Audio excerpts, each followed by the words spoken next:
चलिए जानते हैं डिस्चार्जिंग ईयर कान का बहना ये कैसे होता है और इसके क्या-क्या कारण से होते हैं, साथ ही इसके सिम्पटम्स और सबसे इम्पोर्टेंट बातें, इनका ट्रीटमेंट आज मैं आप लोगों को बताने वाला हूं।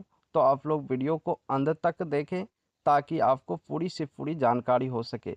चलिए चलते हैं और देखते हैं डिस्चार्जिंग ईयर। यह ऐसी कंडीशन होती है जिसमें ईयर से पस युक्त अथवा पतला लिक्विड बहता है जो रेगुलर होता ही रहता है। तो ये सब होने का क्या क्या कारण हो सकते हैं, कॉजेज ऑफ डिस्चार्जिंग ईयर।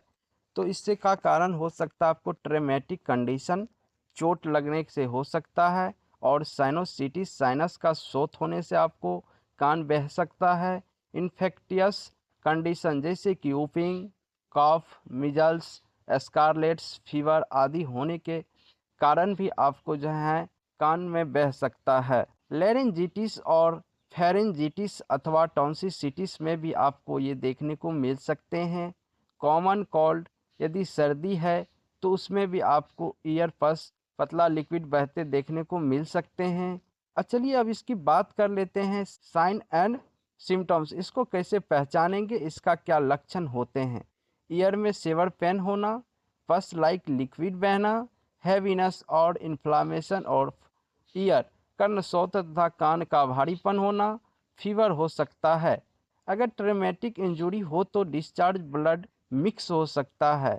यदि आपको कान में चोट लगा है या सर में चोट लगा है तो उसके कारण भी आपको डिस्चार्ज के साथ ब्लड मिक्स हो सकता है। चलिए सबसे इम्पोर्टेंट बात इसकी ट्रीटमेंट की बात कर लेते हैं।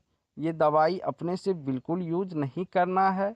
डॉक्टर अपने जांच के आधार पे और देखभाल के आधार पे उसके बाद दवाई चलाते हैं। मैं आपको कॉमनली दवाई बताता हूँ, ये सारी चीज़ें सिम्टम्स देखते हैं तो इस दवाई का यूज कर सकते हैं, लेकिन आपको डॉक्टर की सलाह लेना अत्यंत आवश्यक है।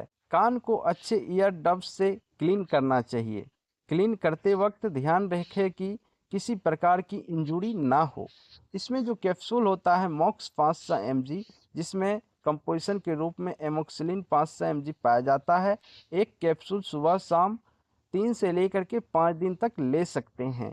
टेबलेट सिप्लिन डीएस, जिसमें सिप्रोफ्लोक्सासिन 500 mg होता है, इसे भी सुबह और शाम 3 से लेकर के 5 दिन तक ले सकते हैं।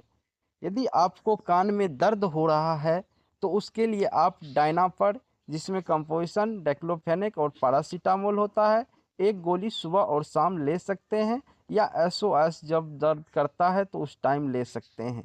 एक ईयर ड्रॉप्स जिसका नाम है सिप्लॉक्स, इसमें सिप्रोफ्लोक्सासिन पाया जाता है कंपोजिशन के रूप में, इसे 2 बूंद सुबह दोपहर और शाम 3 टाइम ले सकते हैं।